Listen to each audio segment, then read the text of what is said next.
dan saya akan jalan-jalan hari ini di Masjid Quba. Jadi Masjid Quba ada di belakang saya, teman-teman bisa lihat langsung Masjid Quba.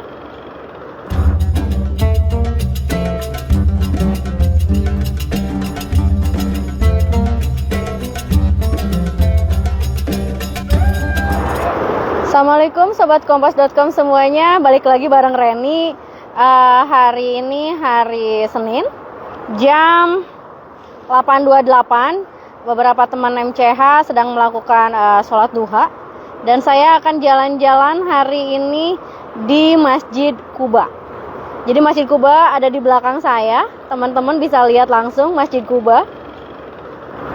Jadi idealnya Masjid Quba ini memang ketika kita datang ke sini kita langsung melaksanakan sholat sunat 2 rakaat. Itu biasanya yang dilakukan oleh Rasulullah SAW.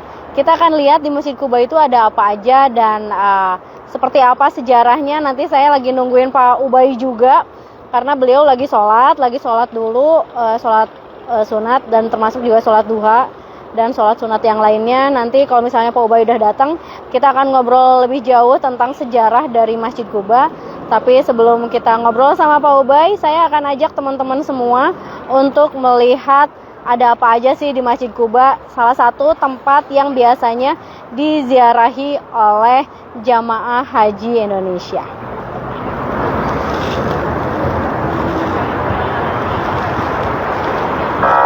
Ini adalah tampak luar dari Masjid Quba. Kita bisa melihat pemandangan-pemandangannya, dan seperti masjid-masjid lainnya di Madinah maupun di Mekah, setiap masjid pasti memiliki banyak burung ya. Jadi pasti ada banyak burung di sini.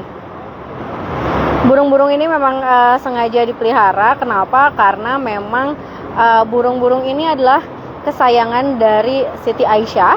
Terus kemudian di Arab Saudi dilarang untuk memburu binatang. Jadi burung-burung di sini ataupun hewan-hewan lainnya memang banyak ya yang ada di Saudi Arabia.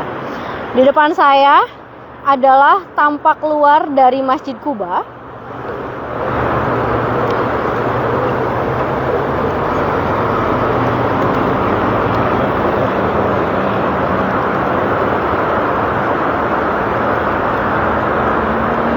Burung apa nih tuh Mbak? Mirip kayak burung merpati, jinak-jinak, dan biasanya digunakan main untuk anak-anak ya. Anak-anak pada berlarian. Untuk foto-foto spot di sini bagus banget ya. Oke, Masjid Quba ini adalah masjid pertama yang didirikan oleh Rasulullah SAW begitu beliau menginjakan kaki di Madinah Al-Munawwarah. Jadi ini adalah masjid pertama yang dibangun beliau. Lalu bagaimana dengan Nabawi? Nabawi awalnya itu merupakan rumahnya beliau. Jadi rumah dari Rasulullah itu ada di Nabawi. Kemudian beliau membangun masjid juga di situ. Dan itu usianya lebih muda dari Masjid Quba. Masjid Quba ini didirikan pada tahun 1 Hijriah. Jadi memang benar-benar ketika Rasulullah baru datang di Madinah. Jadi Rasulullah datang ke Madinah, terus kemudian dia tinggal di rumah salah satu sahabatnya. Inilah keindahan burung-burung. Keren. Oke, jadi Rasulullah SAW itu menginap di salah satu rumah sahabatnya, tapi bukan yang 4 sahabatnya, bukan Khulafaur Rasyidin. Dan kemudian beliau membangun masjid ini, Masjid Quba. Quba itu artinya takwa. Kenapa artinya takwa? Karena masjid ini memang didirikan berdasarkan ketakwaan Rasulullah kepada Allah Subhanahu wa Ta'ala. Selain itu memang kenapa dinamakan Quba, karena memang masjid ini berada di Desa Quba ya. Kalau di Indonesia namanya Desa Quba gitu ya. Kalau di sini disebutnya daerah Quba. Apakah Masjid Quba tersebut sudah pernah dilakukan pemugaran? Betul, sudah. Luasnya yang saat ini adalah 5.000 meter persegi, lebih dari 5.000 meter persegi atau sekitar 5 hektaran ya. Dan ini sudah dilakukan pemugaran. Tapi pemugarannya tahun berapa? Nanti kita akan ngobrol langsung dengan Pak Ubay ya, salah satu pemerhati tentang sejarah Islam. Karena saya sendiri tidak begitu paham tentang tahun berapa masjid ini dipugar. Bentuknya sama ya, bentuk dari arsitekturnya hampir mirip-mirip. Jadi bangunan ini memiliki 19 pintu. 19 pintu, ada 3 pintu utama. Kemudian ada pintu untuk laki-laki, untuk sholat laki-laki. Dan ada pintu untuk sholat perempuan. Kita akan coba jalan ke sebelah sambil mencari hal-hal yang unik.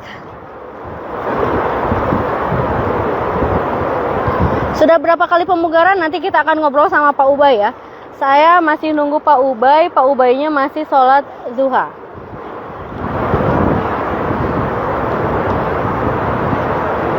Kita bisa lihat ya, jadi arsitekturnya itu mirip-mirip ya, antara Bir Ali, Masjid Kuba, juga dengan Masjid Nabawi.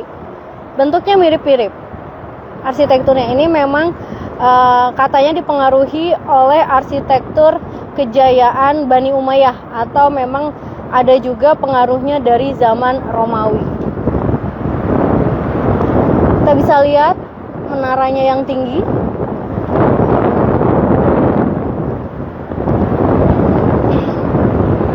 Jadi teman-teman MCH atau Media Center Haji memang dalam seminggu ini kita akan melakukan beberapa perjalanan ziarah sebelum nanti kita bergeser ke Mekah. Rencananya teman-teman Media Center Haji akan bergeser tanggal 17 Juni 2023. Kita mendapatkan tugas di Mina. Jadi pada saat puncak haji nanti kita mendapatkan tugas di Mina. Kita tetap akan melakukan wukuf di Arafah tanggal 9 Zulhijjah. Kemudian kita melakukan mabit di Musdalifah, lalu berangkat ke Mina, dan petugas dari Madinah akan bertugas di Mina selama 4 hari. Letaknya cukup terjal, kondisinya kemarin berdasarkan hasil briefing terakhir, Mina itu salah satu tantangan terbesar dalam puncak haji, pelancaran puncak haji, karena suasananya ya, karena memang bentuknya, terus juga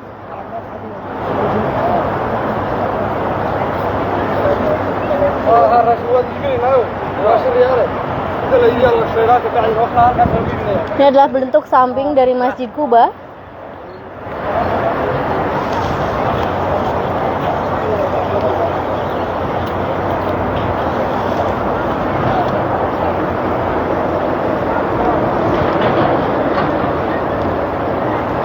Jadi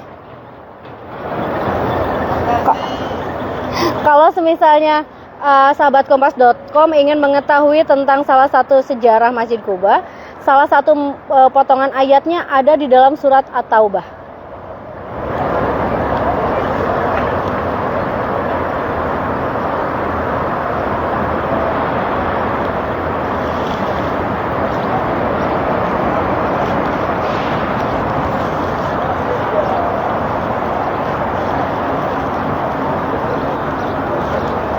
Ini adalah salah satu pintu masuk. Ini ada salah satu pintu keluar. Masuknya dari sebelah sana. Kita akan coba cari pintu masuknya di sebelah mana.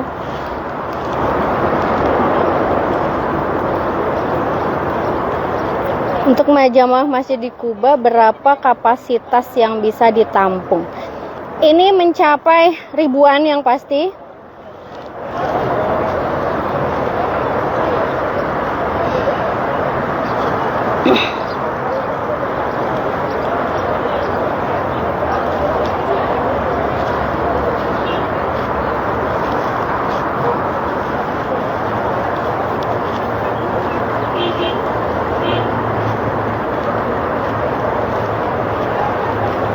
Hari ini jamaah haji Indonesia masih ada yang di Madinah. Mereka akan bergerak tanggal 16 Juni 2023 ke Mekah untuk melaksanakan umrah wajib. Kemudian setelah umrah wajib mereka akan menanti datangnya puncak haji tanggal 9 Zulhijjah. Sampai saat ini pemerintah Arab Saudi belum menetapkan jatuhnya tanggal 1 Zulhijjah itu pada tanggal berapa. Tapi menurut perkiraan mungkin puncak haji itu dilaksanakan sekitar tanggal 26-an gitulah, 26 Juni 2023, 26 sampai 28 Juni 2023.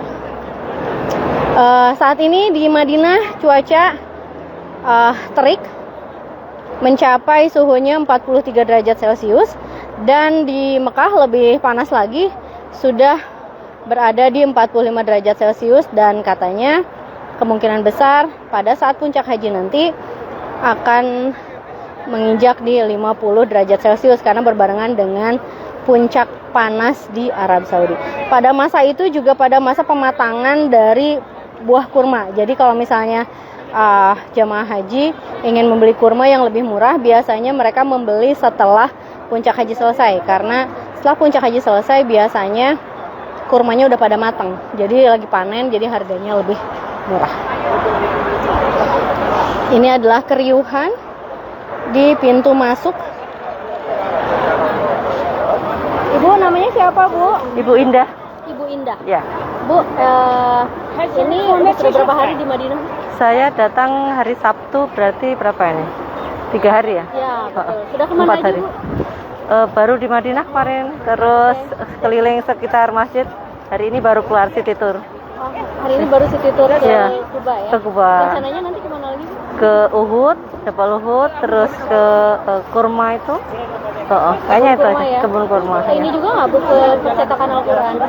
Kalau di schedule nggak ada, nggak tahu nanti ya. Oke. Ya. Bu, dijelasin juga nggak sih, Bu, tentang Kuba ini kayak gimana tadi sama? Iya. Tadi dijelaskan sama Ustadz waktu di bis bahwa ini adalah masjid yang pertama kali dibangun oleh Nabi, daerah bernama Kuba. Iya. Ngelihat ke dalam sholat tadi, Bu? Ya, sholat. Gimana sih Sholat keindahan duha. di dalam masjid seperti apa? Masya Allah, tak terbayangkan. Baru pertama kali kan? Iya, baru pertama kali. Iya. Jadi emang rasanya menyenangkan. Iya, ya, ada iya. di Pokoknya dalam masjid. isinya senang. Oke, terima kasih. Sehat-sehat selalu ya. Amin, terima kasih. Jadi Masjid Kuba ini, jadi ada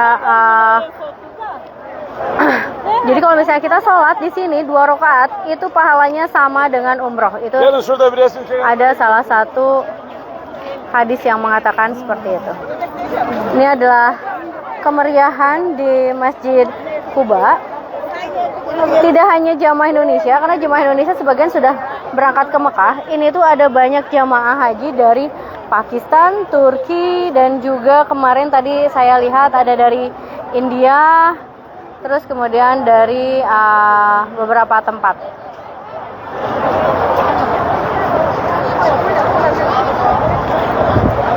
Saya akan coba masuk ke dalam, pengen tahu bentuknya seperti apa.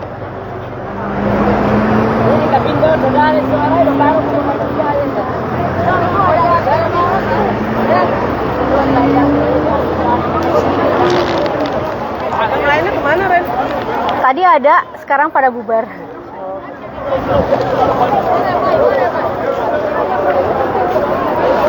Jadi saya akan lepas tripod karena setiap masjid di Arab Saudi itu tidak boleh menggunakan tripod. Mbak Dewi, aku mau lihat dulu ke dalam bentar ya. Mau lihat dulu ke dalam bentar.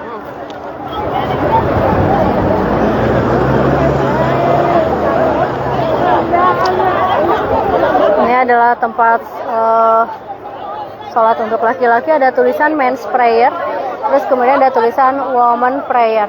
Kita akan coba masuk ke dalam ya.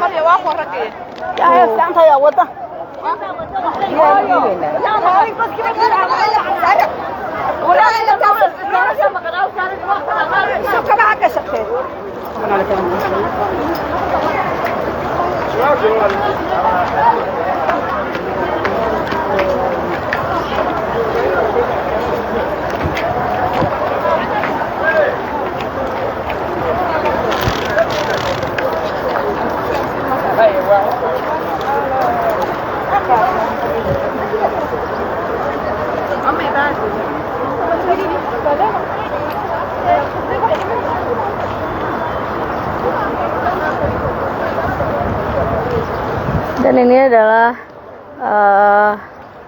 pemandangan lebih dekat dengan Masjid Kuba.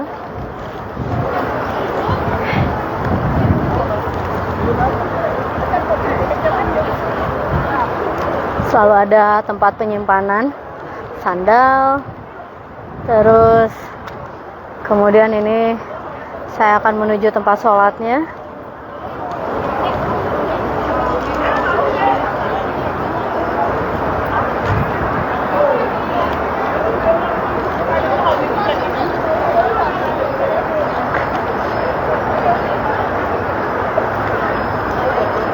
lampu-lampunya cantik-cantik.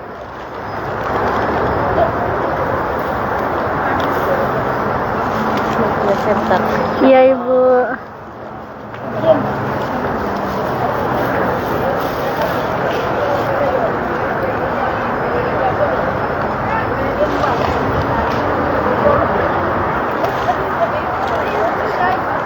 Oke.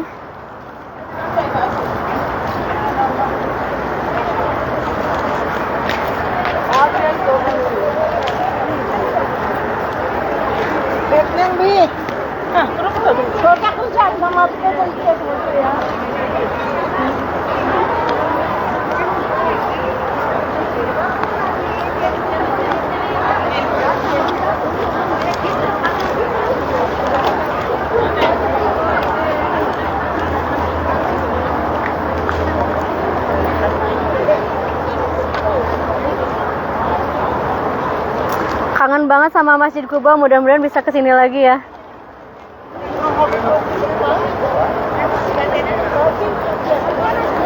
Akan coba jalan ke sebelah sini, kita akan lihat ada apa.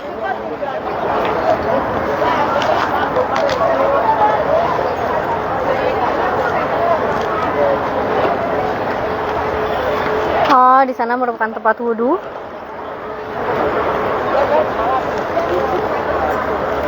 Dan di sana adalah keramaian tempat sholat laki-laki.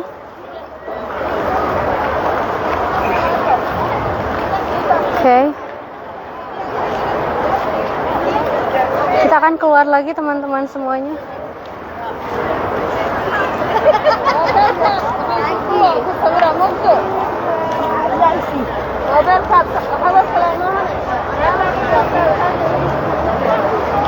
Ya, informasi lainnya adalah jadi Masjid Kuba ini didirikan di atas pohon kurma. Jadi dulu itu Rasulullah SAW mendirikan Masjid Kuba di atas kebun kurma. Karena memang kalau misalnya kita lihat sekeliling di daerah sini, itu tampak banyak pohon kurma.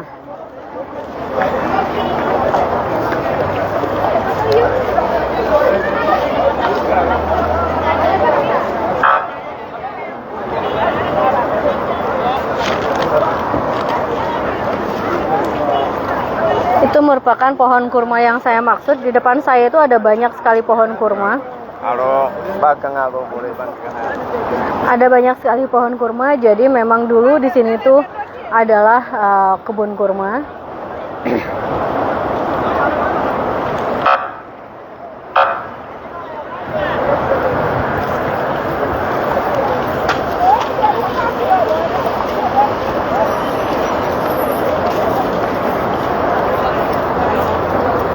Sahabat kompas.com semuanya, live hari ini, live pagi ini tentang Masjid Kuba saya cukupkan sekian. Nanti saya akan sambung dengan wawancara dari Pak Ubay karena beliau ternyata memang masih harus mengurus beberapa teman-teman MCH dan jamaah yang lain, jadinya belum bisa bergabung untuk diwawancara.